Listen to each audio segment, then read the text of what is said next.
Hey Mr. Camera. Thank you. Contax G1. A rangefinder style film camera from 1994. Let's talk about it today. Okay, now this is the intro.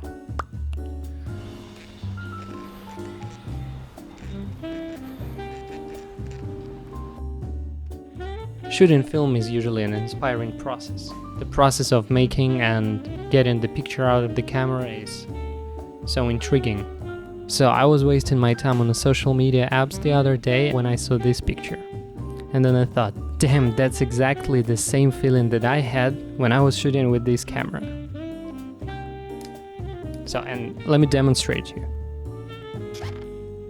The viewfinder is, I don't know, this camera has the worst viewfinder, the worst and the smallest viewfinder that I ever seen. How do you shoot with this? I mean, I can't see any freaking thing in this.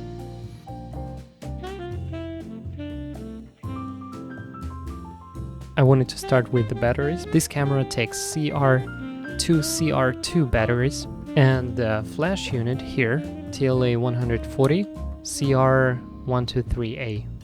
So they actually made a specific mount for these cameras, Contax G mount, and I actually have two lenses here. The one that on the camera is 28mm 2.8 Carl Zeiss lens, and I also have this Carl Zeiss 90mm f2.8 lens for Contax G mount. These are pretty nice lenses. I like the contrast, the amount of sharpness. Keep in mind that these are like 30 years old lenses. So yeah, I like these lenses, but I don't like the autofocus system of these cameras, and I'll talk about this in a bit. So how to operate the camera. There is a switch on the top to turn it on. So quite usual, the shutter speed dial, shutter release button, and this dial here is pretty uncommon. This is a manual focus dial. So if you wanna focus manually with this camera, you have to rotate this dial. It has marks on it in meters and in feet. Pretty uncommon to see it here. On the left of the camera there are two buttons, and the first one controls the drive modes. So we have single shot, just continuous, and then with timer and double exposure. This is pretty interesting. Then for ISO you can choose it manually. Remember, you shoot with film here, yeah, so you need to check what film is loaded. When you load the film, you have to remember the ISO number on the film, and then you choose it here on the top in order to match the ISO of the film.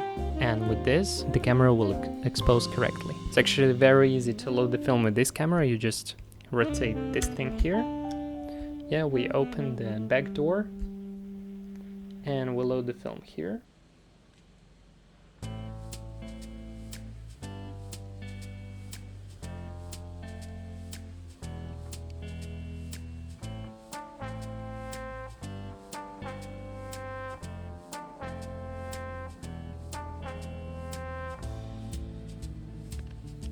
We close it.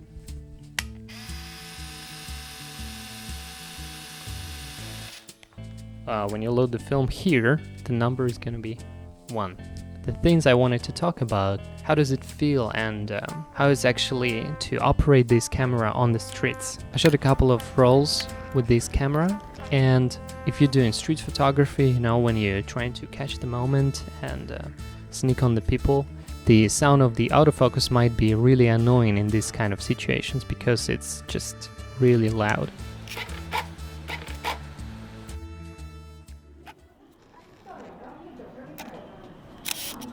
So the autofocus type on this camera is like the Nikon screwdriver.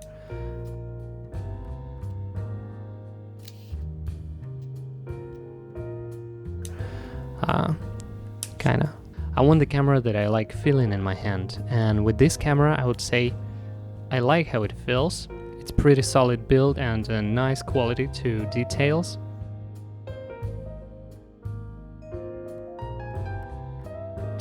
But on the other hand, let just camera speak for itself.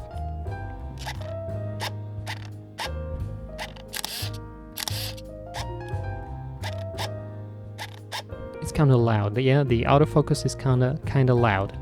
But if you want to shoot manual, when you chose the how far is your subject, for example, it's in 2 meters, the camera will and the lens will go and focus to this distance only when you half press the shutter button. And then you click the shutter button and then it goes back.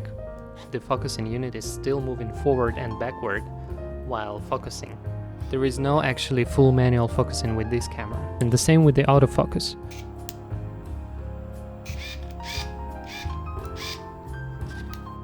You point, you shoot, it goes back. You point, focus, release the shutter button, and it goes back. So it's kind of annoying and slow. It's really slow. Oh my goodness. Okay, so you got the idea. Yeah, it's pretty loud. It's pretty loud. And it's pretty slow as well.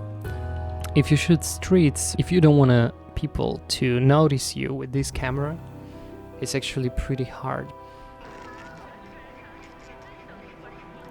I was trying to shoot, I was just trying to, shoot something with the camera. Yeah, I haven't had anything in particular that I wanted to shoot. Yeah, I just wanted to try how it feels. And I found, well, the build quality, yeah, it's pretty solid, and it reminds me of Fujifilm X-Pro 3, one of my favorite cameras. I actually dropped it once. Damn, that's this. Oh, it's fine.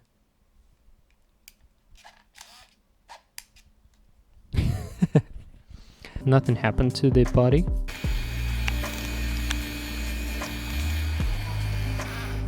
Most uninspiring camera that I have ever used. And why is that so? Because of this. And this is the smallest viewfinder that I ever seen in a camera. You know, when you shoot with it, it goes like this. Kinda annoying. You cannot see anything through it. I have nothing to add, it's just not the experience that I wanna get when I use the camera. Yeah, the result is the most important thing for someone, but for me, the process of shooting and process of making a photograph is very important.